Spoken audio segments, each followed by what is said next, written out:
시대순 하나님 나라 관점으로 보는 성경 개관 제76일차입니다. 이제 15일밖에 남지 않았네요.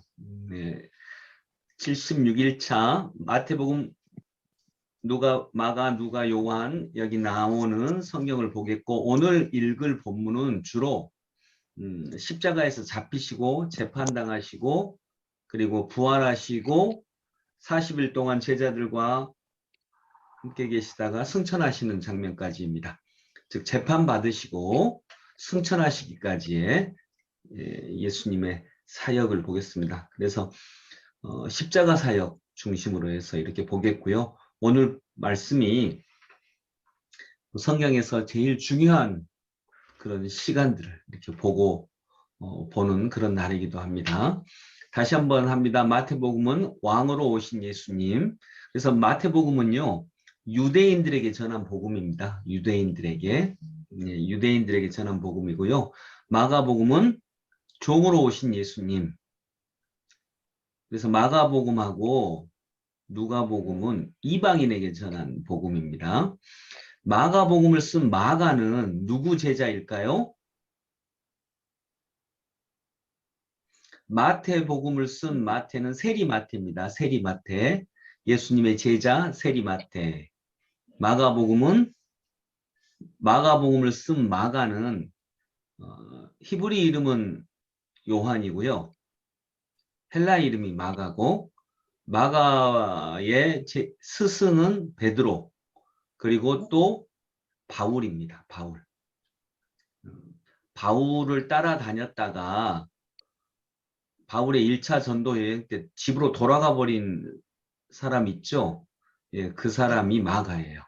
이분이 다시 후에 바울에게 다시 찾아오고 바울에게 용서를 빌고, 바울은 나중에 마가를 되게 보고 싶어 합니다. 그러니까 베드로의 제자, 바울의 제자이기도 한데, 예수님으로부터 이 마가복음을 쓸 때 예수님으로부터 예수님과 관련된 직접적인 이야기를 해주신 분은 베드로예요. 그러니까 마가는요, 베드로의 제자이고 동시에 바울의 제자예요. 그리고 이 마가의 삼촌이 바나바라고, 바울을 전도했던 사람이 있어요. 그러니까 전도는 아니고 바울을 다시 1차 전도 여행 때 데리고 다녔던 사람.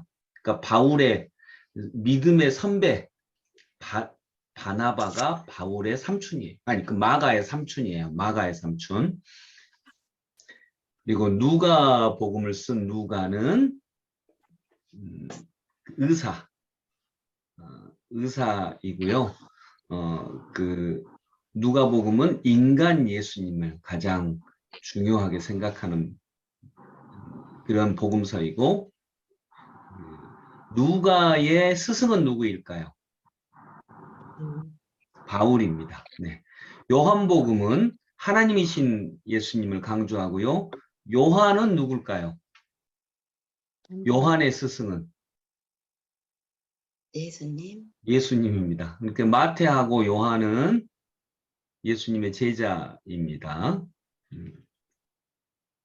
그리고 요한은 특별히 예수님이 제일 사랑하던 제자였어요. 예수님의 품에 안겨있던 아주 제자 중에 제일 어렸던 사람. 그리고 예수님의 어머니 마리아를 마지막까지 돌본 사람. 이 사람이 이제 요한입니다. 예수님의 십자가 사역을 오늘은 봅니다. 4월 7일 금요일. 오늘이 4월 7일 금요일이다 이 말이 아니고요. 예수님이 십자가에 잡히시던 날이 서기 29년 정도로 추정되는, 서기 29년 4월 7일 금요일이었다. 30년 그쯤으로 추정되는 4월 7일 금요일이었습니다. 예수님의 체포와 재판받으셨습니다. 겟세마네 동산에서 체포될 때 제자들은 다 도망가고 예수님 혼자서 연행되어 가십니다. 3년간 훈련한 제자들의 모습에 예수님의 마음은 참으로 굉장히 큰 좌절을 느끼고 있었을 것입니다. 이때 다른 제자들은 다 도망갔는데 베드로만 그래도 예수님을 따라왔는데, 어떻게 따라왔다고요? 멀찍이 따라왔습니다. 이 멀찍이 따라왔다고 복음서 3개에서 이 멀찍이라고 하는 단어를 드러내고 있습니다. 예수님이 베드로를 제일 처음 부르실 때 나를 따라오너라 내가 너를 사람 낚는 어부되게 하겠다라고 하셨는데 베드로는 따라가긴 따라갔어요. 근데 어쩌면 우리들의 모습과도 비슷한데 멀찍이 따라갔습니다. 그래서 어쩌면 예수님과 이 당시에는 하나 되지 못했을 수도 있습니다. 그런데 후에는 그가 멀찍이 따라가지 않고 예수님을 정말 온전하게 따라가는 제자로 이렇게 바뀌게 되는 것을 우리들은 다 알고 있습니다.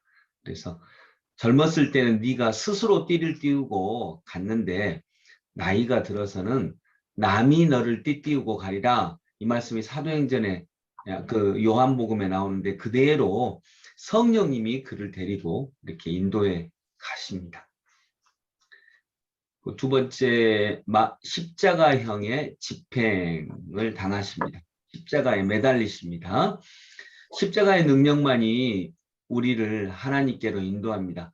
여러분, 구약에서는 성막에서 하나님께서 우리 인간들을 만나 주셨거든요. 근데 하나님과 하나님은 의로우시고 인간은 죄인이기 때문에 만날 수 없는데 성막에서 만났던 것처럼 이제는 어디서 만나요? 예수님의 십자가에서 만납니다. 성막에서 이스라엘 백성들을 만나 주셨던 것처럼 이제 이스라엘 백성만이 아니라 모든 인류를 하나님은 예수님을 통해서 십자가에서 우리들을 만나 주십니다. 그리고 이 십자가에서 들리셨고요.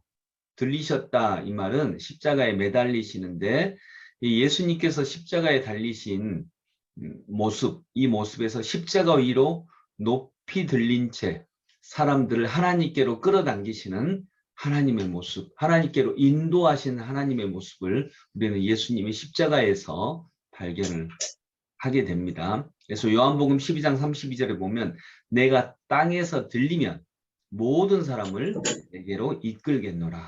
그래서 십자가에서 만날 수 없는 하나님과 인간들을 끌어올려서 만나게 하시는 장면을 우리가 볼 수 있습니다. 그래서 예수님이 이 땅에 내려오셨고요. 내려오셔서 인간이 되셨고 인간이 되셔서 인간의 대표로서 십자가에 달리셨고 그와 동시에 모든 인류를 죄인들을 하나님께로 끌어올려 주셨다라고 하는 것.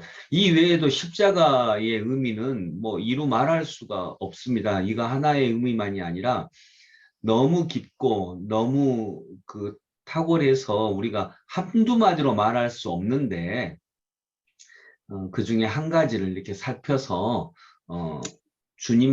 하나님께서 인간을 만나 주시는 장면, 그런 장소로서 십자가의 의미만을 살펴보았습니다. 그리고 예수님께서 장례를 죽으셔서 오후 3시에 죽으셔서 장례를 토요일에 토요일 새벽에 금요일 날 안식일이 되기 전에 장례를 해야 되기 때문에 그때 안식일은 토요일이었거든요. 그래서 금요일 저녁에 급하게 장례를 치르십니다. 그리고 토요일 날 무덤을 봉인했고요.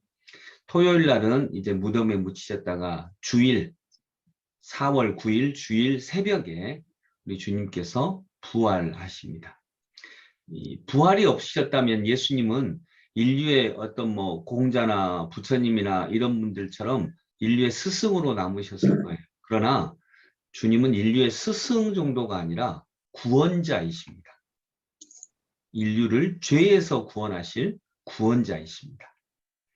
그리고 이 부활의 능력에 대해서 막 의심하는 사람들이 많거든요. 어떻게 사람이 죽었다가 살아나냐? 막 이렇게 할 수 있어요. 그리고 여러 가지 설이 있어요. 예수님이 죽으신 게 아니라 잠시 기절했다가 다시 살아나신 거다라고 하는 정말 기절할 만한 이런 말을 하기도 하는데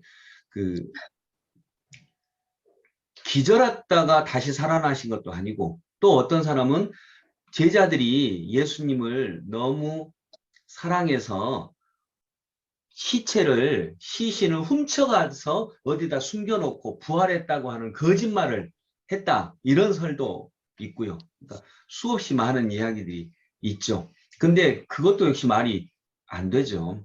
다 도망갔었는데 다 도망갔던 사람들이 한 명도 빠짐없이 그러니까 유다 빼놓고는 자살한 유다 빼놓고는 한 명도 빠짐없이 예수님을 위해서 목숨을 바치거든요.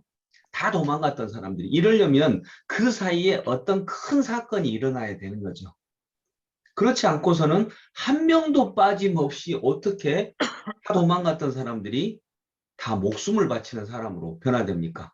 그들이 야 예수님이 우리한테 얼마나 잘해 주셨는데 우리 이러지 말고 다시 예수님 사랑하고 예수님 시체 이렇게 숨겨서 살아났다고 거짓말하자. 어떻게 뭐 몇 명은 그럴 수도 있어요. 그렇다 치더라도 어떻게 다 몽땅 다 그럽니까? 그럴 수는 없는 거죠. 그래서 예수님 부활의 가장 강력한 증거는 예수님을 버리고 도망갔던 제자들의 변화입니다. 주님을 버리고 도망갔던 제자들이 한 명도 빠짐없이 주님을 위해 목숨을 바치는 사람으로 그것도 아주 단기간에 변화됩니다. 며칠 사이에. 이것이 가장 강력한 주님 부활의 증거입니다. 베드로 사도님만 해도 예수님이 재판 받으실 때 나 저 사람 몰라요 하고 3번이나 부인했던 사람이 제사장의 여종 앞에서도 부인했던 사람이 사도행전을 보면 그 제사장 앞에서 내가 예수님의 복음을 전하지 않으면 견딜 수가 없다 라고 이렇게 너무나도 며칠 사이에 당당하게 전하거든요.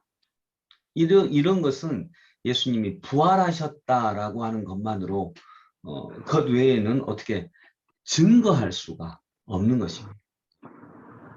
그래서 예수님이 부활의 몸으로 변화하실 때 제자들도 변화했다 이렇게 볼 수밖에 없습니다. 예수님은 부활하셨고 제자들을 통해서 일하십니다. 갈릴리 호수에 나타나신 예수님 5월경에 이 이야기가 나오고요. 예수님의 대명령이 나옵니다. 예수님의 대명령이 뭘까요? 마태복음 26장 18절부터 20절입니다.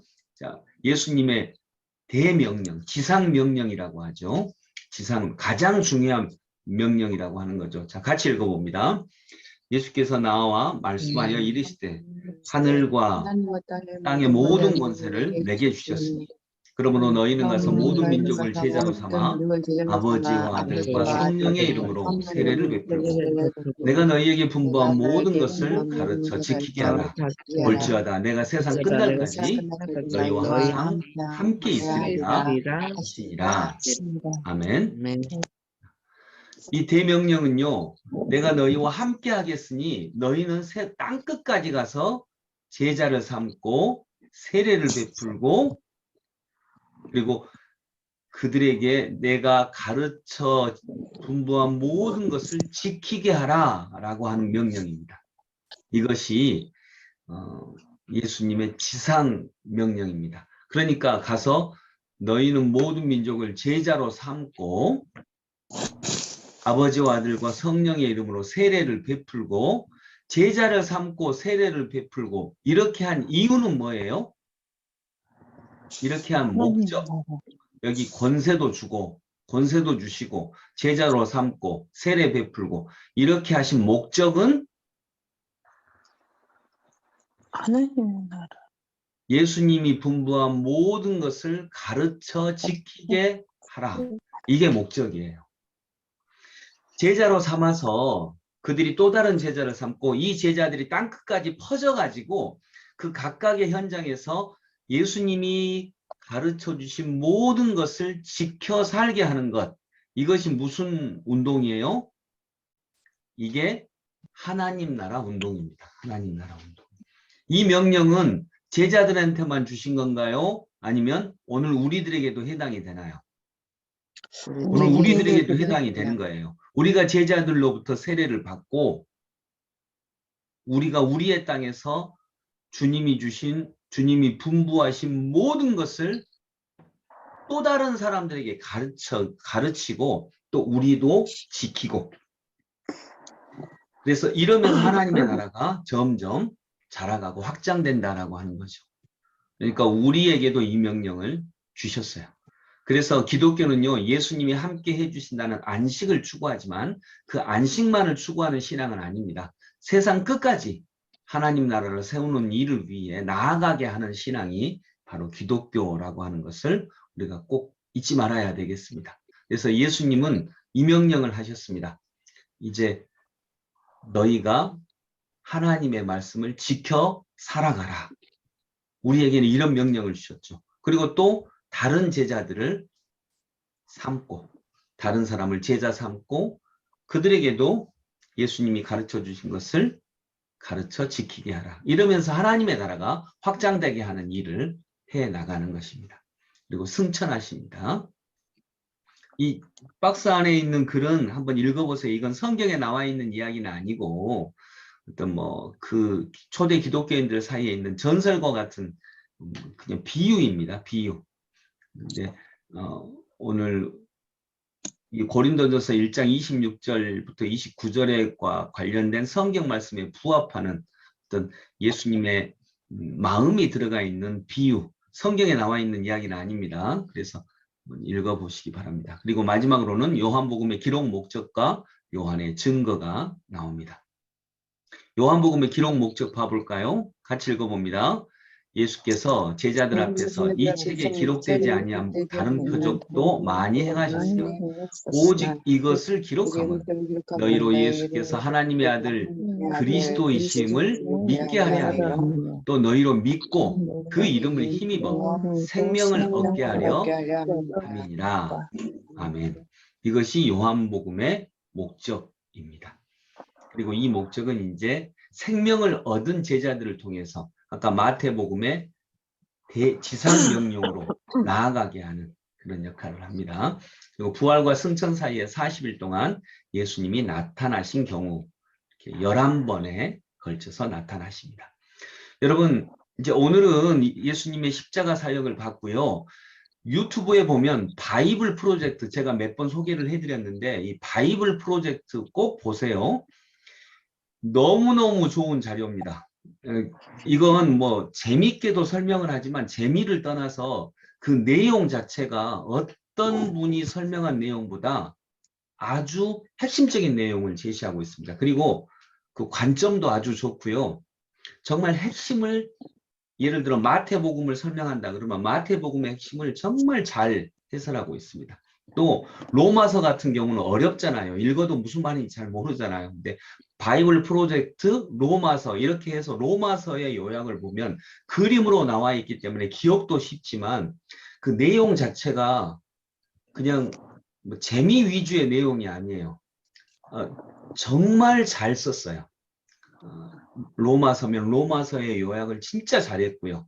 고린도 전후서면 고린도 전서의 요약을 정말 잘했습니다. 그래서 여러분들이 만약 성경을 이렇게 한번 보신다라고 하면 바이블 프로젝트 마태복음 이렇게 하면 마태복음 해설이 나오고요. 바이블 프로젝트 말라기 하면 말라기의 해설이 나와요. 꼭 보세요. 제가 아주 적극 추천합니다. 재미도 있지만 내용도 정말 좋습니다. 그래서 이것을 꼭 한번 이렇게 성경을 읽을 때마다 여러 번 반복해서 보셨으면 좋겠고 마태복음의 기본 구성 이제 복음서를 마치게 되니까요. 마태복음의 기본 구성, 마가복음의 기본 구성, 누가복음의 기본 구성, 요한복음의 기본 구성을 여기 자료로 참고 자료로 제시를 해 놓았습니다. 다시 한번 강조합니다. 뭐 보라고요? 바이블 프로젝트의 각각의 성경 그러니까 마태복음만 보라는 거 아닙니다. 바이블 프로젝트에 보면 바이블 프로젝트하고 마태복음 하면 마태복음이 나오고요. 바이블 프로젝트 사도행전 하면 사도행전이 나와요. 근데 성경을 읽을 때마다 각 성경을 읽을 때마다 이 성경이 이런 목적에서 이런 관점으로 쓰여졌구나라고 하는 것을 이렇게 잘 해설해 놓은 것을 제가 잘 못 봤어요. 그러니까 꼭 보세요. 아주 적극 추천합니다. 그리고 놀랍게도 재미도 있어요. 예, 그 박성아 집사님은 예전에 한번 보셨다 그랬는데 재미도 있어요. 그리고 기억하기도 쉬워요.